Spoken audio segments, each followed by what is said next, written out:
पर उम्मीद की नई आवाज। विश्व फोटोग्राफी दिवस पर मेरठ कैमरा क्लब के अध्यक्ष विश्व मोहन नौटियाल जी से खास बातचीत।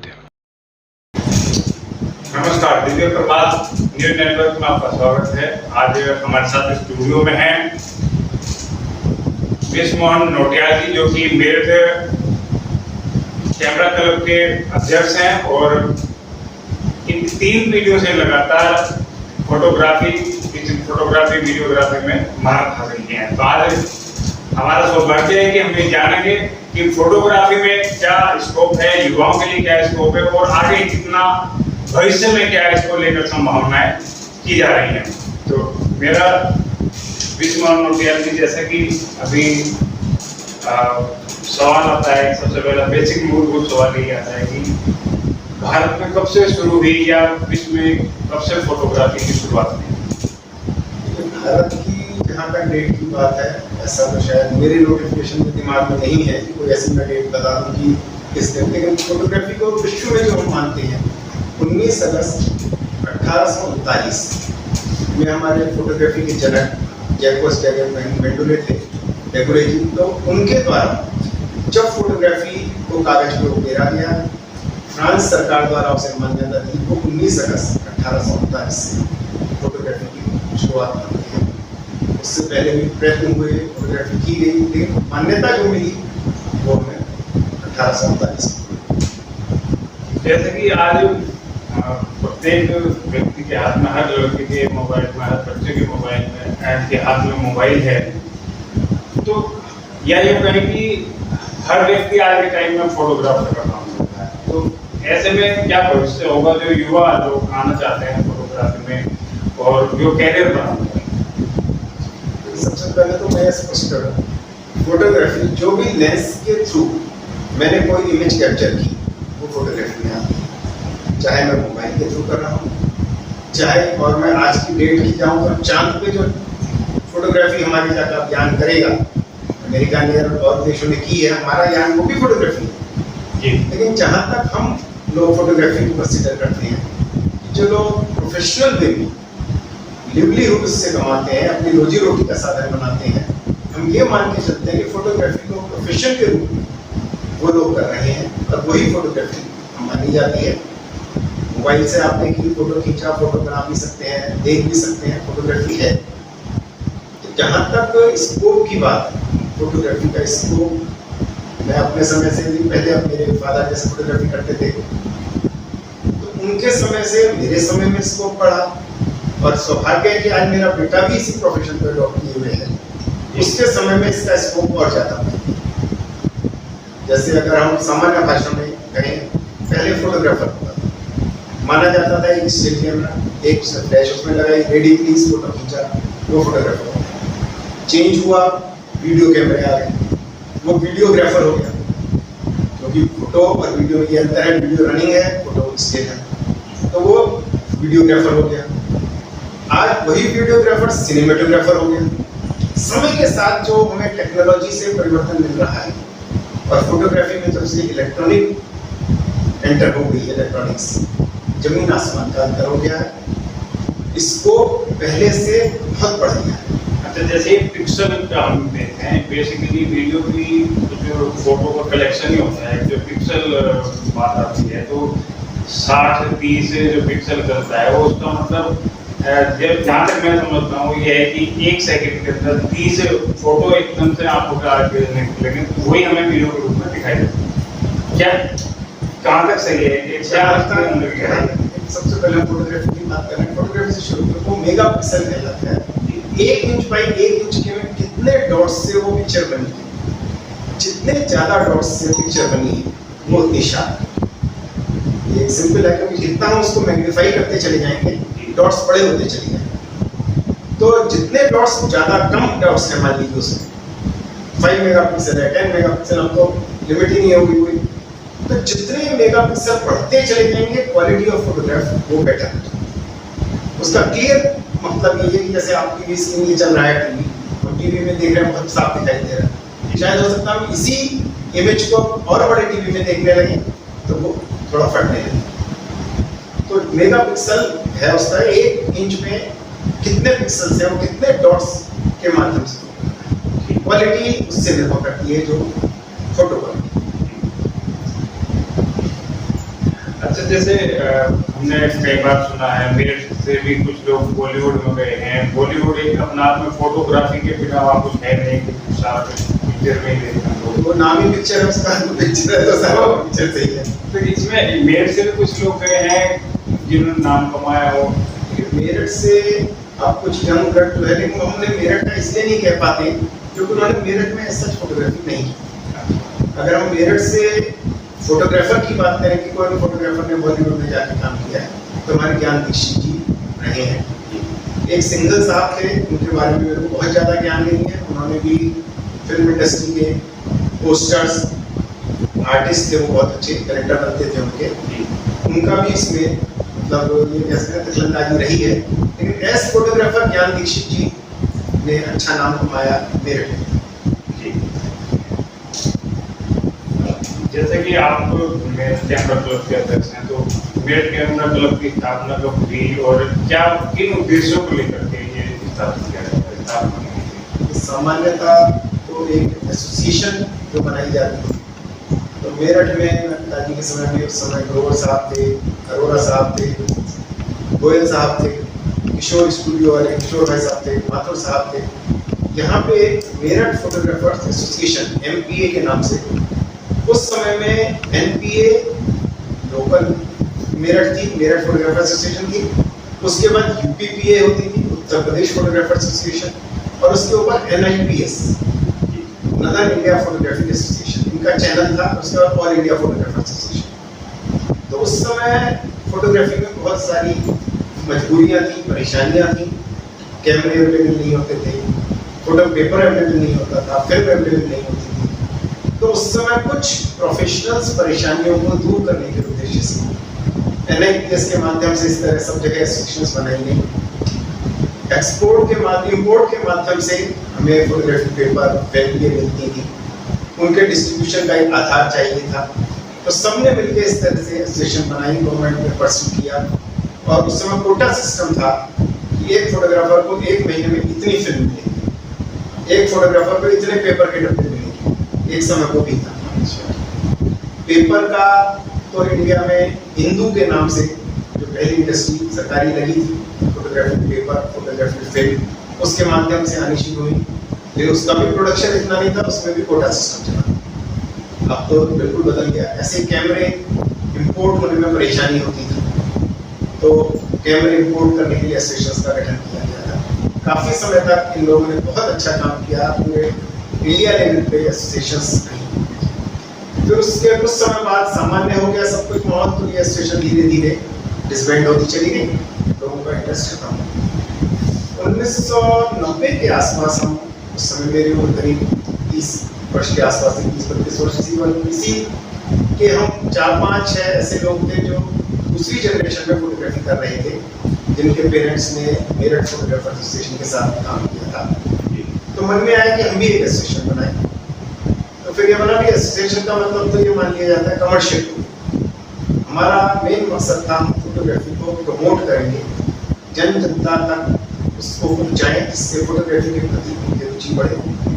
1992 16 मार्च 1992 में मेरठ कैमरा क्लब की स्थापना की। उसमें हमारे पुराने जो हमारे सीनियर फोटोग्राफर थे, उनको पैटर्न के रूप में मेरे पिताजी श्री मनमोहन नौटियाल जी, IPS ग्रोवर जी, और प्रोफेसर राधेश्याम मेरठ कॉलेज में भी प्रोफेसर थे।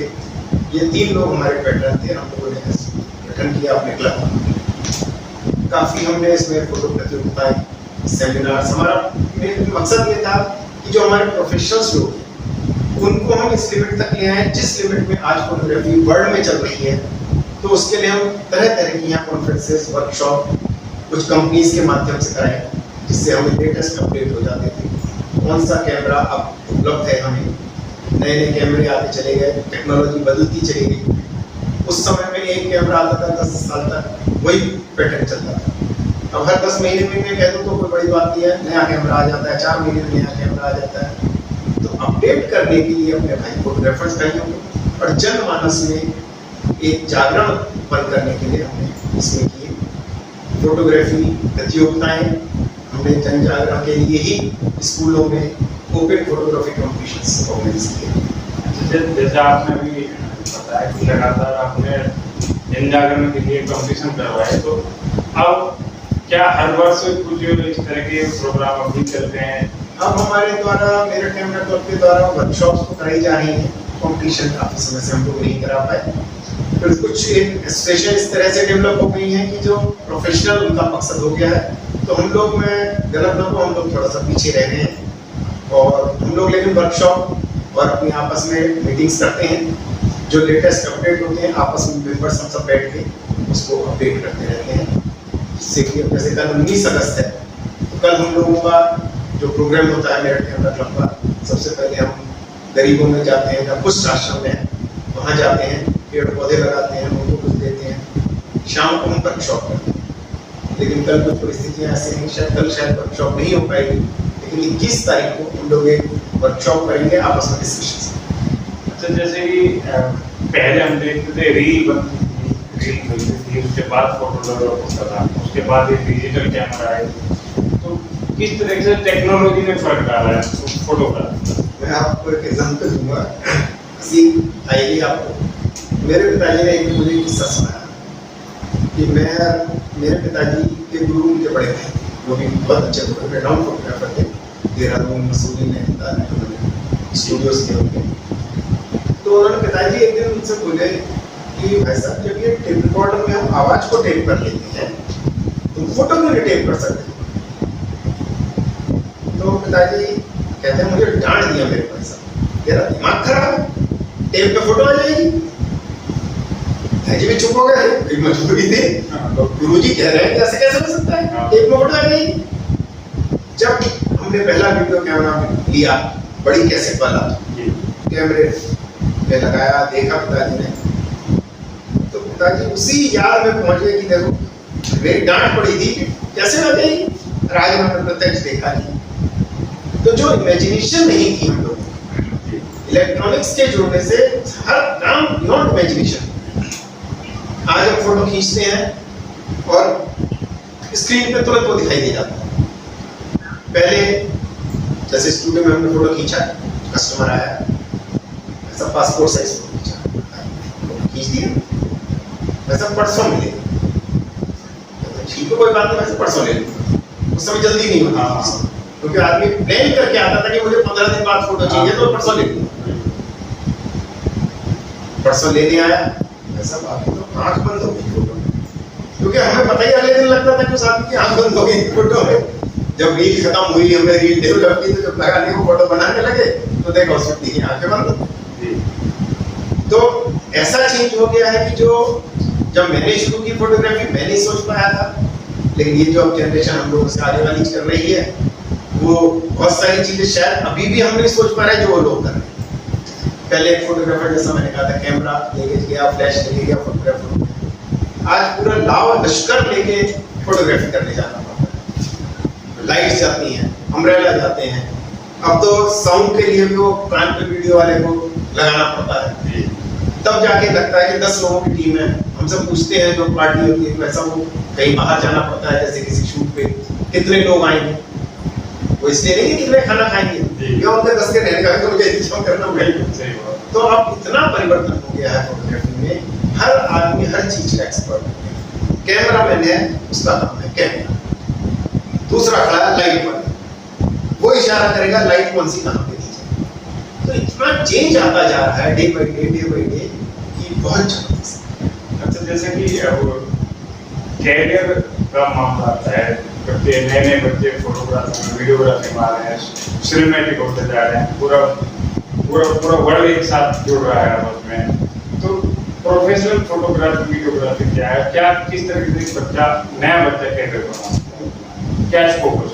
आज से 30-40-50 साल पहले ये पूना में सिनेमेटोग्राफी का भी कोर्स शुरू हुआ था, फोटोग्राफी का कोर्स शुरू हुआ था, फिल्म इंस्टीट्यूट था, फिर वहाँ सिनेमेटोग्राफी का।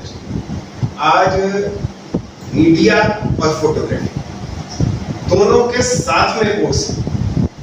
BJMC ग्रेजुएशन इन फोटोग्राफी होती है, जो बैचलर्स इन जर्नलिज्म, MJMC होता है, इवन अब तो फोटोग्राफी में भी पीएचडी होने लगे लोग, कुछ लोग हैं जिन्होंने फोटोग्राफी में भी पीएचडी।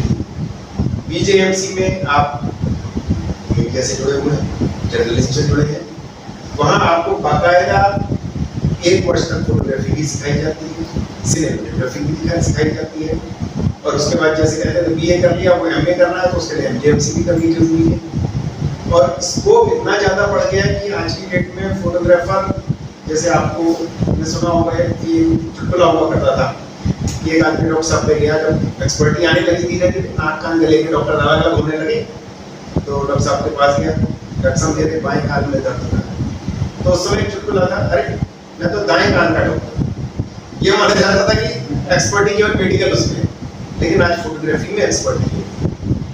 मेरे पास आया, भाई साहब मेरे को, मान लीजिए मैं उस फील्ड का नहीं हूँ, मुझे शूट कराना है, सब किस चीज़ का शूट कराना है, मुझे फोटोग्राफी में इस चीज़ का कराना है, तो भाई साहब वेडिंग कराना है, या मुझे प्रोडक्ट शूट कराना है, या मुझे ब्रोशर बनाना है, उसके लिए शूट कराना है, तो हो सकता है कि मैं कहूँ भाई साहब मैं तो इसको शूट नहीं करता, आप उस एक्सपर्ट पे जाइए। तो बहुत स्कोप बढ़ गया है, और एक्सपर्टी इतनी बढ़ गई है पहले से कि अगर मैं आज यहाँ पे आपके सामने इस जनरेशन का फोटोग्राफर 65 साल का हूँ मैं, और जो 30 साल का बच्चा है वो शायद मेरे से बहुत बेहतर जानता है।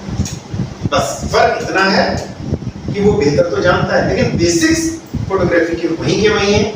मैं कंप्यूटर पे बैठूंगा, हो सकता है मैं बटन ना दबा सकूं, जो भी मेरे को नहीं आता, लेकिन मैं बटन दबवा के बिल्कुल वही चीज बनवा सकता हूँ जो मेरे मन में। पहले जो मैं ब्रश लेके, मेरे फादर ब्रश लेके काला रंग लेके करते थे, वो आज कंप्यूटर पर बटन दबा के करते हैं। अंतर है जी। तो आज हमारे साथ बैठे हैं विश्व मोहन नौटियाल जी, जिनसे हमने जानकारी ली फोटोग्राफी के बारे में, और कैसे ग्रोथ कर रहा है फोटोग्राफी में, क्या स्कोप है, और यहाँ तक भी नौटियाल जी ने हमें जानकारी दी कि जो आज चंद्रयान 3 भी फोटोग्राफी खींच के भेज रहा है, वो भी एक फोटोग्राफी का ही हिस्सा है। इसलिए भविष्य बहुत अच्छा है फोटोग्राफी और सिनेमेटोग्राफी का। तो नए बच्चे आराम से इसमें आ सकते हैं, बगैर टेंशन के आ सकते हैं, अच्छा स्कोप है, और समय के साथ साथ इस तरह से फोटोग्राफी में परिवर्तन हो रहा है, वो एक पॉजिटिव की ओर जा रहा है कि फोटोग्राफी हमेशा बढ़ती रहेगी, चलती रहेगी। आज तो नौटियाल जी, आपने आज हमें समय दिया, बहुत इसके लिए हम आपके आभारी हैं, बहुत बहुत धन्यवाद। और आगे भी इसी तरह से हम आपसे जानकारी लेते रहेंगे फोटोग्राफी के बारे में, सिनेमेटोग्राफी के बारे में। तो आज इतना ही, कल फिर किसी और मुद्दे के साथ और हम किसी और नए इंटरव्यू के साथ मिलेंगे किसी और मुद्दे पे। नमस्कार।